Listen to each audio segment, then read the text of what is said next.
Yeah, ẹ káàárọ̀ ma o. Ẹ káàárọ̀ sà. Ẹ pẹ̀lẹ́ ma ẹ kú iṣẹ́ o. Yes sir. Amúnidára o. Ó ti dára fún wa. A kú ọjọ́ mẹ́ta. Ẹ ṣé sà. Ṣọwọ́ ń ya díẹ̀. A dúpẹ́ sà. A fẹ́ béèrè wípé iṣẹ́ tí ẹ ń ṣe yìí, iṣẹ́ kílẹ̀ irú iṣẹ́ wo ni a lè pè lè mà? Iṣẹ́ amúnidára ni iṣẹ́ ọwọ́, iṣẹ́ àdáni. Iṣẹ́ ọwọ́, iṣẹ́ àdáni. Bẹ́ẹ̀ni. Àwọn èèyàn máa ń dákọ̀ pé iṣẹ́ àdáni. Mo fẹ́ béèrè irú iṣẹ́ àdáni wo ni tẹ̀yin ṣe báyìí? Iṣẹ́ àdáni tèmi ń ṣe òun náà ni iṣẹ́ amúnidára. Ká ṣe ara lọ́ṣọ̀ọ́, aṣọ rírán. Irú rẹ̀ náà ni bólú dáńdáńdé ìṣẹ̀lẹ̀. Irú rẹ̀ náà ni orúkọ mi ṣe ẹrù mi ṣe wọ báyìí. Aṣọ táwọn rìn. Irú aṣọ táwọn rìn. Ìsàlẹ̀ rẹ̀ òun náà tó fẹ́ yọ̀ dábí ti fẹ́. Aṣọ ọmọ ìyàwó kọ́ yẹn ni ẹ jẹ́ kí n wò dáadáa. Aṣọ ọmọ ìyàwó ni. Ìyàwó kan ló gbéṣẹ́ fún wa. Ìyàwó kan ló wá tó gbéṣẹ́ fún wa. Okay. Ó fẹ́ ṣe marriage.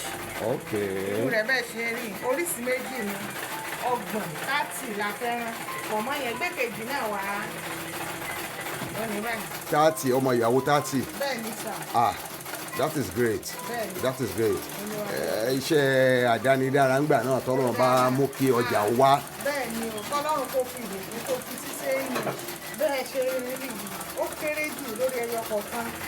Àgbèrè bíi 1000. Ó kéré jù nìyẹn o. Ó kéré jù ní 1000. Ó tó jù bẹ́ẹ̀ lọ o. Ó tó jù bẹ́ẹ̀ lọ. Ẹ̀rí bó ṣe fáìn lójoojúmọ́. Ṣé ìyá bá wa multiply 1000 yẹn times 30 tẹ dá kan sìn? Ìyẹn mọ iye tó jẹ́. Owó ti dé. Owó ti dé. And that's very good. That's very good. Ẹ̀yin náà lè máa bá ìyàwó ṣe kéèkì àbí tàbí máa bá ṣe kéèkì. Àwa náà la fẹ́ ṣe kéèkì. Decoration náà ńkọ́? Àwa náà la fẹ́ bá ṣe. Ẹ dáàbò gbogbo èlé téèyàn wá jẹ yẹn lórí aṣọ rírán, lórí kéèkì, lórí decoration, lórí gèlè, kódà tó ṣe fìlà. Àwọn tí ló bá ṣe Kílẹ̀ pé? àwọn fascinators ni àwọn ọmọ ìyàwó ló ń lò. Bẹ́ẹ̀sì lèdí náà lè lò. Lẹ́yìn bá sí gbogbo èrò tó bá ti papọ̀. Ẹ dákun ṣé kò ti pọ̀ bá? Bẹ́ẹ̀ni. Ti nǹkan bá? Ẹ ṣeun, ẹ máa tẹ̀síwájú o. Mo ṣe láìkí aṣọ pink yìí gan-an. Ní náà dẹ̀ fà ẹ̀ rí ni. Mo láìkí ẹ̀. Tọ́mọ bá wọ̀ ọ́, yóò bí dúró. Bí red maid làwọn aṣọ ìrísà. Bẹ́ẹ̀ni. Just like red maid. Bẹ́ẹ̀ni. That's very good. That's very good. Tí a bá fẹ́ wá yín wá, mo la lè wá yín sí.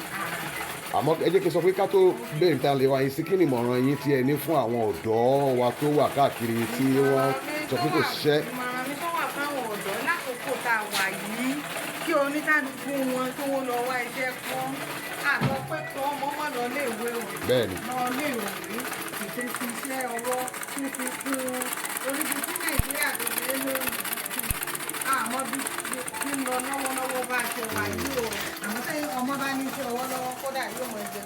Kódà kọ́ mọ ó wà ní school gan, ó lè kọ́ṣẹ́.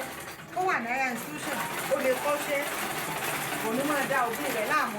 Mọ́mì mi ẹ fún mi lówó èyí. Ẹ fún mi lówó assignment owó nóòtì owó gbogbo ẹ̀. Báwọn akẹgbẹ́ rẹ̀ bí wọ́n máa ń jẹ ráìsì tí ò ní lẹ́ja, òun rówó láti fi ra ẹja sí oúnjẹ tó ń jẹ. Exactly.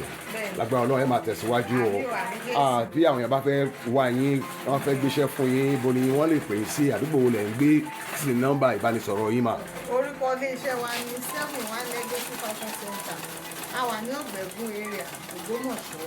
All right. Nọ́mbà wa òun náà sì ní 070 39 39 10 10 74 75. Ẹ bá ìpínlẹ̀ kan sí 070 39 10 74 75. Lágbára Ọlọ́run ẹ máa tẹ̀síwájú o. Ẹ dákun mọ́ mi, ẹ má bínú pé mo gba táìmù yìí. Àwọn fúrèmù tí mo rí lẹ́yìn yìí, àwọn wo làwọn ilé ìtẹ́ ẹ gbé fúrèmù wọn sókè wọ̀nyí? Pẹ̀lú ìrànlọ́wọ́ Ọlọ́run àti oore ọ̀fẹ́ rẹ̀. Àwọn ọmọ tí wọ́n ti kọ́ àkọ́yege iṣẹ́ lábẹ́ mi. Ní gbogbo àwọn ọmọ yìí. Bẹ́ẹ̀ni, ọ̀pọ̀lọpọ̀ wọn wà l'Ógbómọ̀ṣọ́, ìmí Ọ̀yọ́, Ìbàdàn, Èkó, kódà Àbújá. Àwọn gẹ́gẹ́ wọ́n ti travel out. Ẹ̀sùn pé iṣẹ́ ọwọ́ ìlú kà ní ìlú ti ká wí àwọn ọmọ ọlọ́wọ́ wọn gbádùn bẹ́ẹ̀. Lẹ́kọ̀ọ́ tó lọ wọn kò ní jẹ́ ránṣẹ́ sí. Kódà lánàá yìí, mo pẹ́ nìkan pé wò ó ọmọ bá mi sẹ́ǹdì dọ́là o. Èmi ló jẹ́ nínú ọ̀rọ̀ rẹ̀. Ẹ ń jẹ́ iṣẹ́ ọwọ́ yín náà nìyẹn. Lágbára Ọlọ́run a máa tún kàn sí yín láti máa tún fi ọ̀rọ̀ wá ilẹ̀ lò. À ń ṣètò yìí láti mú kí àwọn ọ̀dọ́ wa mọ̀ wípé ayé ò pin síbì kan. Mo bẹ̀ àwa ọ̀dọ́ bí ìmọ̀ràn tí mọ́mí wa ti fún wa, ẹ jẹ́ ká ronú kí ni iṣẹ́ tí mo lè kọ́. Ó dára ká lọ sílé ìwé, very good to be educated, but apart from going to school, there is need for you to think of what other things you can do, what you can learn, and add it to your education. That will definitely make you to grow and get yourself to where you are not even expecting yourself to find yourself. Once again, we thank you, mommy. The Lord bless you in Jesus' name. Thank you. Bye for now.